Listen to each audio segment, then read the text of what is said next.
quinine, बोलो okay sorted.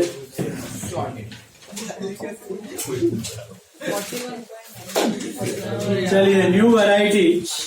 देखिए हमने अब तक 4 वैरायटीज किया है। पता है आपको क्या क्या क्या क्या किया है हमने? पता हमने किया है FIFO LIFO weighted average, that is your perpetual and periodic. फिर हमने सीखा यस नो, दैट वाज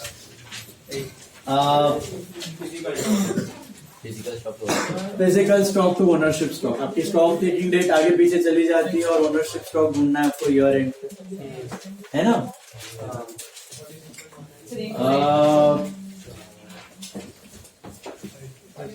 फिर हमने देखा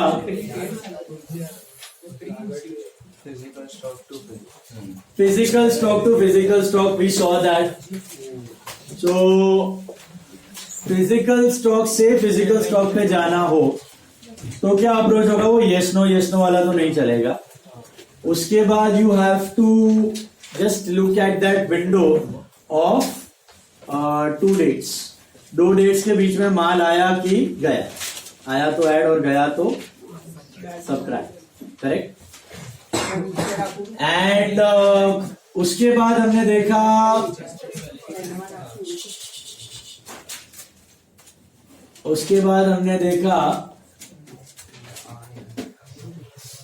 adjusted selling price method, that was non historical cost method. Why it was non historical cost?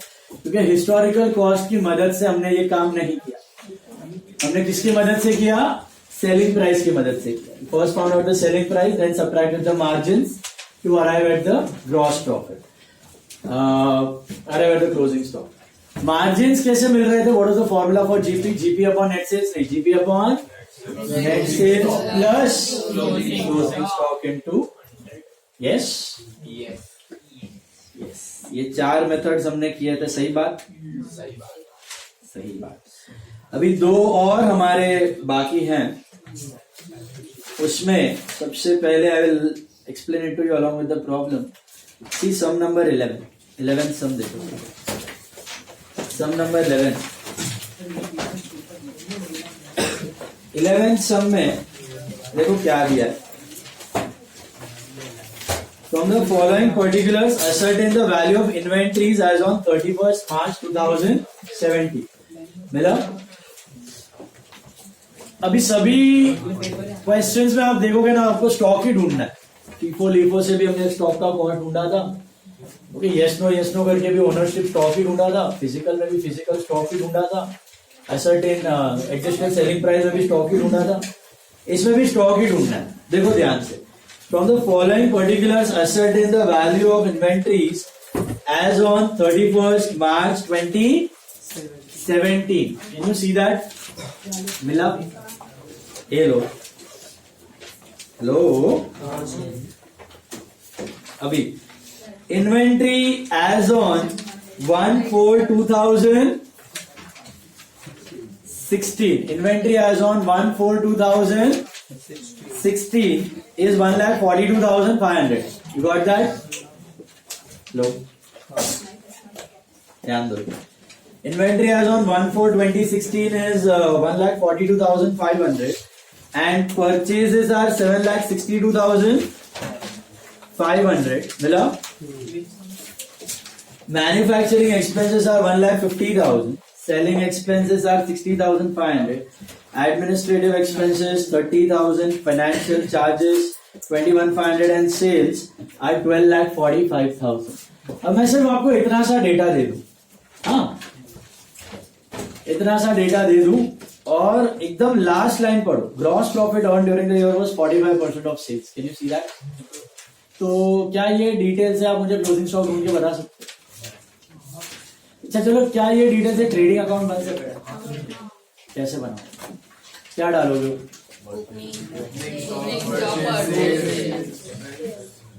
Opening stock डालोगे, है ना? और क्या डालोगे?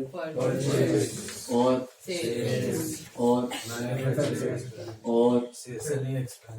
ट्रेडिंग में डालोगे। वो कहाँ जाएगा? PNL में जाएगा। और एडमिन डालोगे कहाँ जाएगा? और फाइनेंस डालोगे वो भी PNL में जाएगा। तो वो क्यों दिया? ऐसे ही दिया, कंफ्यूज करने के लिए दिया। तो ध्यान रखना है कि ट्रेडिंग अकाउंट तक के एक्सपेंसेस जो होते हैं ना, वही स्टॉक का पार्ट होता है। PNL वाले एक्सपेंसेस स्टॉक का पार्ट होते ही नहीं है, क्योंकि मैंने पहले लेक्चर में आपको बताया था, स्टॉक को यूजेबल कंडीशन में लाने तक का खर्चा वही स्टॉक के कॉस्ट में ऐड होता है। रिमेंबर, स्टॉक को यूजेबल कंडीशंस में लाने तक का खर्चा वही स्टॉक के कॉस्ट में ऐड होता है। PNL वाला खर्चा नहीं होता। क्यों नहीं होता? इसके पीछे भी कुछ रीजन है। क्या होगा अगर मैं डाल दूं? ये भी तो खर्चा है। Finance charges, admin charges, selling, distribution. देखो स्टॉक होता है क्या? It is not just the prepaid purchase part, it includes prepaid purchase plus prepaid wages plus prepaid direct expense, everything, right? तो why am I not taking prepaid admin, prepaid selling, prepaid finance? उसका भी तो proportionate ले सकता हूँ ना मैं stock के अंदर। प्रोडक्शन में कितना लगा उसका? रेकरिंग थोड़ी है, मतलब हर साल थोड़ी प्रोपोर्शनल। हर साल जो ऊपर वाले हैं ना वो सर्टन है, वो हर साल होंगे, उतने ही होंगे। नीचे वाले अनसर्टन है, कभी होंगे कभी नहीं होंगे, कभी कम होंगे कभी ज्यादा होंगे। तो उनको भी अगर आप ले लो ना, तो आपका स्टॉक भी डांस करते रहेगा और आपका सेलिंग प्राइस भी डांस करते रहेगा और आपका बायर भी डांस करते रहेगा। अरे अरे अरे ऐसा कैसा? इतना प्राइस में कैसा फ्लक्चुएशन हो रहा है? समझ में आ रहा है? इसीलिए uncertain items which are not regularly occurring in business, uncertain items, वो PNL वाले आइटम्स को आप स्टॉक के कैलकुलेशन में लेते हो कि नहीं लेते? नहीं लेते आप। समझ में आया? Is this clear? तो स्टॉक के कैलकुलेशन में अनसर्टन आइटम्स लेने का, PNL वाला लेने का, ओनली ट्रेडिंग वाला लेने का। ओके, चलिए अभी क्वेश्चन देखते हैं। ट्रेडिंग पता है, ओपनिंग स्टॉक परचेज हो गया, मैन्युफैक्चरिंग सेल हो गया। अब आपको मैं GP परसेंटेज भी दे दूं 45%, तो 45% ऑफ सेल होगा। सही बात। My sales are 12,45,000. Can you tell me what is 45% of sales?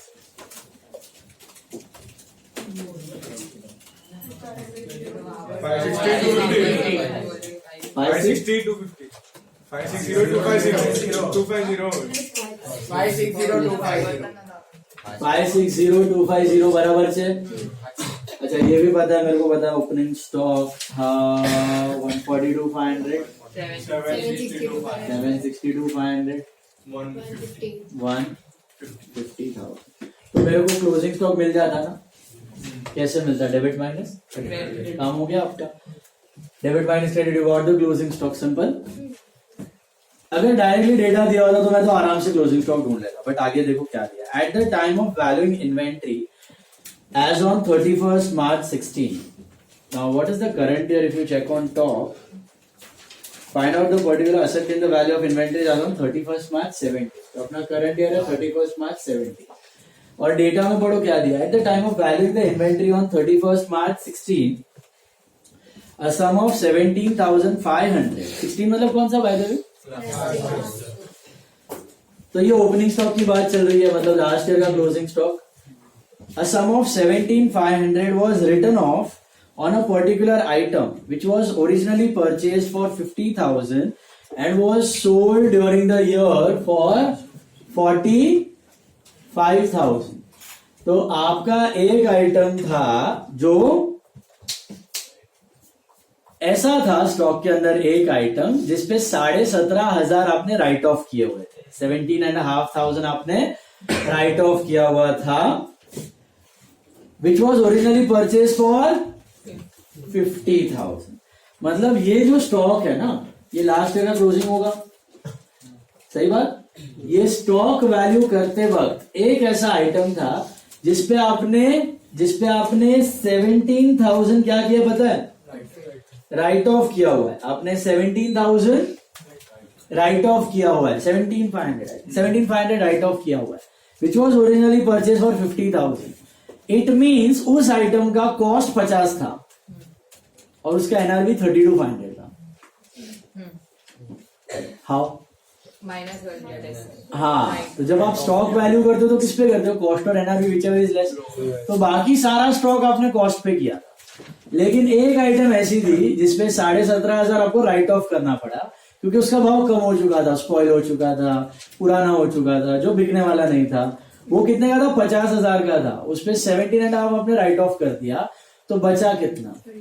32,500 बचा। यस और नो? तो उसका एनआरवी कितना था? 32,500। तो वो इसके अंदर पड़ा होगा 32,500 का एनआरवी, क्योंकि बाकी सब कॉस्ट पे हुआ है। लेकिन ये एक स्टॉक जो था 50 का खरीदा था, 17.5 राइट ऑफ करने के बाद कितने का हो गया? 32,500 का। तो इसके अंदर पड़ा होगा ना 32,500, क्योंकि लास्ट ईयर का क्लोजिंग स्टॉक था, तो ये साल का ओपनिंग स्टॉक है। तो 32,500 होगा कि 17,500 होगा कि 50,000 होगा? 32,500 होगा। क्यों? समझ में आया?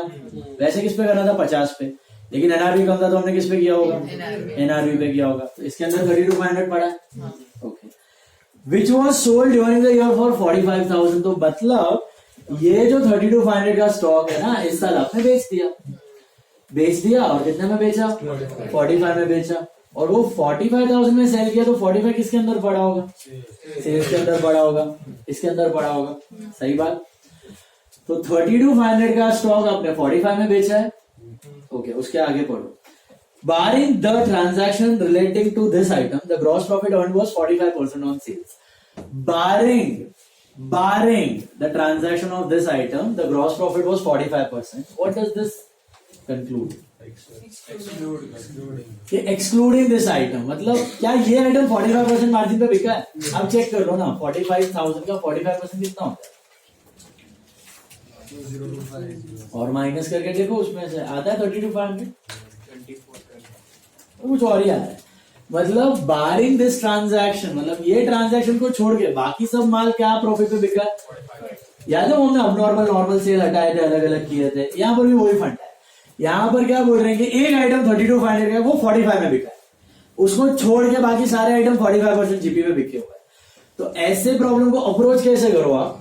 डायरेक्टली सब लिख के तो मैं ये गलत जीपी हो गया, ये गलत स्टॉक होगा, क्योंकि इसके अंदर एक आइटम ऐसा जो 45% पे नहीं बिका। तो क्या करना चाहिए आपको?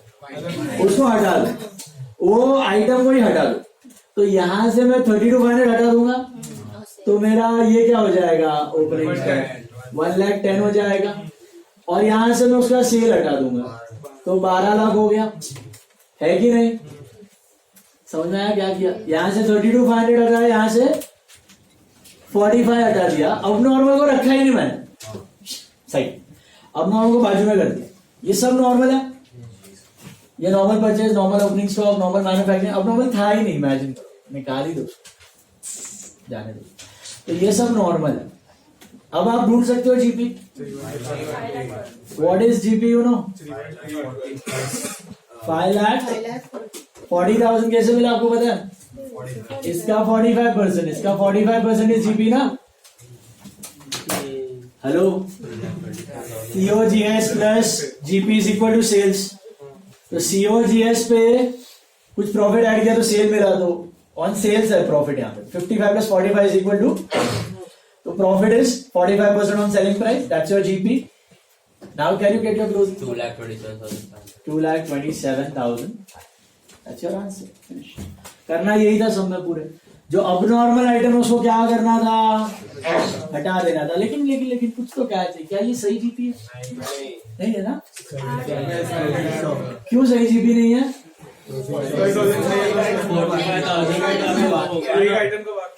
अब नॉर्मल आइटम को कंसिडर नहीं किया हमने, वो भी तो होना चाहिए, क्योंकि टोटल जीपी आता है ना सबका मिला के। अब आप अब नॉर्मल आइटम को इंक्लूड भी कर दोगे ना, फिर भी आपका क्लोजिंग स्टॉक का value will be same. Closing stock value will not change, it will be same. See how? ये सब नॉर्मल था, इसमें लेट अस इंक्लूड दैट अब नॉर्मल। ओके, उसको भी सेम दे देते। तो इसमें मैं कितना ऐड करूं? 32,500, क्योंकि उसका कॉस्ट 32,500 था, तो ये हो जाएगा 142,500। ओके, अच्छा, सेल हो जाएगा मेरा 12,45,000। तो इसको बेचा तो इसमें भी तो प्रॉफिट हुआ है। कितने का हुआ है? 12,500 का हुआ है ना। तो आई एड जस्ट 12,500 ओवर हियर, तो आई गेट 5,52,500।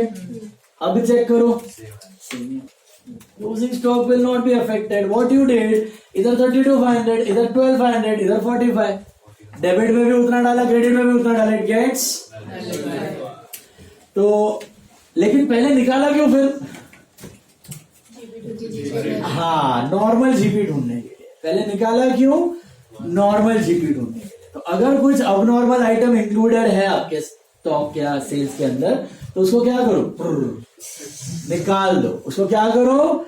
निकाल दो। अगर ये ओपनिंग स्टॉक के अंदर ये अबनॉर्मल आइटम परचेज के अंदर होता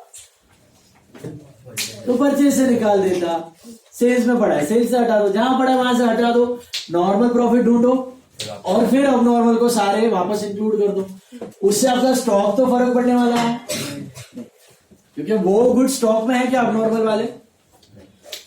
नॉर्मल वाले स्टॉक में पड़े है कि नहीं? वो तो बिक चुके हैं। तो ये अपना नॉर्मल वैल्यू का ही क्लोजिंग स्टॉक है 2,20,000। समझा? इसको प्रेजेंट कैसे करना है बताता हूँ। कंसेप्ट समझ में आ रहा है? पहले तो ध्यान रखना है कि स्टॉक में कौन सा एक्सपेंस लेना है, डायरेक्ट की indirect? Direct. Indirect expense are never a part in valuation of closing stock. Why? वो हर साल नहीं होंगे, कभी कम होंगे, कभी ज्यादा होंगे। उनको लोगे तो स्टॉक की वैल्यू हर साल चेंज होगी, सेलिंग प्राइस, मार्जिन चेंज होंगे, आपका बायर भी खुदक के भाग जाएगा। Is it clear? इसलिए वो नहीं लेने। तो वो एडमिन, फाइनेंस, वो सब इग्नोर। उसके बाद how do you calculate stock? It is simple debit minus credit. इधर वो एडजस्टेड सेलिंग प्राइस वाला लफड़ा नहीं है, क्योंकि here the closing stock is not at selling price, it is at cost price. Can you see that?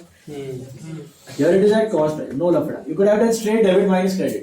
Lafda was of abnormal item. There was certain abnormal item which were included in opening stock and it was also included in sales. So what did we do? हटा दिया। Opening stock से भी हटा दिया, share से भी हटा दिया। हेलो, मिला कि नहीं? And then I found out my GP. GP मिलने के बाद वो ऐड करो कि ना करो, आपका closing stock still remains the same, debit minus credit. लेकिन एक्चुअल सम में हम लोग ऐड करके लिखेंगे। अब नॉर्मल सबका साथ में प्रेजेंटेशन देखो, यही आंसर लेके आऊंगा मैं। खाली वर्टिकल प्रेजेंटेशन है, ध्यान से देखो। इसको ऐसे दिखाना है, this is particulars and amount. इधर स्टार्ट करना है आपको। सबसे पहले your target is to find out your closing stock first. Okay, तो क्लोजिंग स्टॉक के लिए पहले जीपी ढूंढना है। तो सेल्स माइनस कॉस्ट से आपका जीपी आएगा। सेल्स लिखना है, जो एडजस्टेड सेलिंग प्राइस में मैंने अप्रोच लिया था वही ले रहा हूं। देखो ध्यान से, सेल्स, ओके, ध्यान तो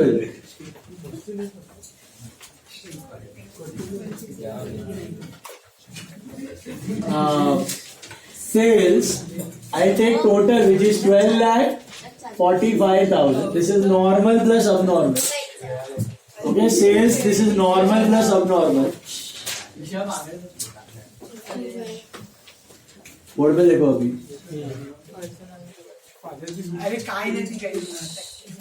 देखो sum number 11, sorry CS cut उल्टा करना है। इधर डेबिट माइनस क्रेडिट करना है। तो पहले ओपनिंग स्टॉक लिखो।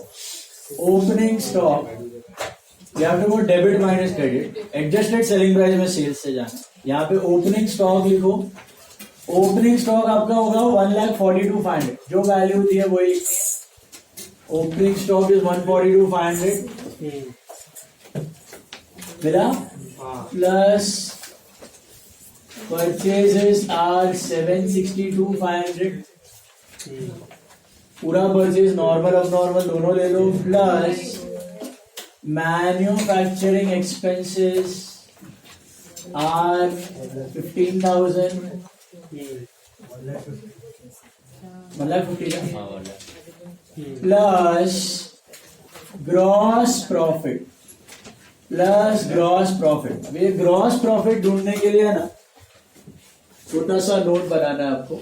उस वर्किंग नोट में लिखो नॉर्मल सेल्स। नॉर्मल सेल्स क्या है आपके? 12,45,000 minus 45,000, which is 12 lakhs. Dila? So normal GP is equal to 12 lakhs का 45%. समझ में आ रहा है क्या किया मैंने? ये कितना आया था अपने को? 5,40,000 आया था. ये क्या किया मैंने? कुछ कहा समझ में आया? क्या किया मैंने? 12,45,000 में से फाउंड आउट नॉर्मल सेल्स और वहां से नॉर्मल जीपी मिल गया. Hello, is it clear? And then is this normal GP my actual GP? Why? अब नॉर्मल आइटम बाकी है. नॉर्मल लूंगा ना मैं, सब कुछ नॉर्मल लेके भी क्लोजिंग स्टॉक ढूंढ सकता हूँ, ऐसी बात नहीं है, लेकिन वो जीपी गलत हो जाएगा आपका. तो इसके लिए एक्चुअल जीपी या टोटल जीपी लिख सकते हो यहाँ पे. एक्चुअल जीपी या total GP is equal to 5,40,000 plus 12,500. You know what is 12,500? हाँ, 12,500 is nothing but your 45,000 minus 32,500. अब नॉर्मल आइटम वाला प्रॉफिट है, वो भी ऐड करेंगे. तो ये वर्किंग नोट में आपका जीपी बता देना, यहाँ पे आपका जीपी लिख देना 5,52,000. एक टोटल मिलेगा, वो टोटल कितना आ रहा है? उसमें से लेस सेल्स कर दो. 500 इधर ये टोटल करो कितना? 16,07,500 माइनस आपका क्या बोलते हैं, sales 12,45,000. So you arrive at closing stock. How much? यही आना चाहिए, 2,27,500.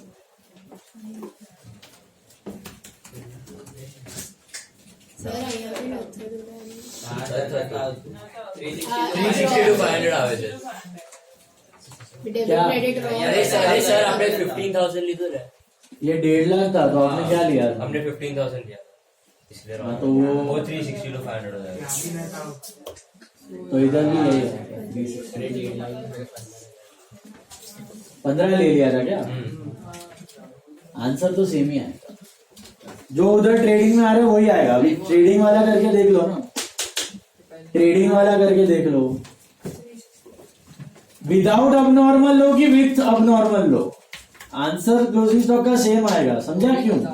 देखो अबनॉर्मल मैंने निकाला तो इधर से 32,500 निकाला, इधर से 12,500 निकाला, इधर से 45 निकाला और डाला. तो इधर 32,500, इधर 12,500, इधर 45. तो 45 डाला, 45 निकाला.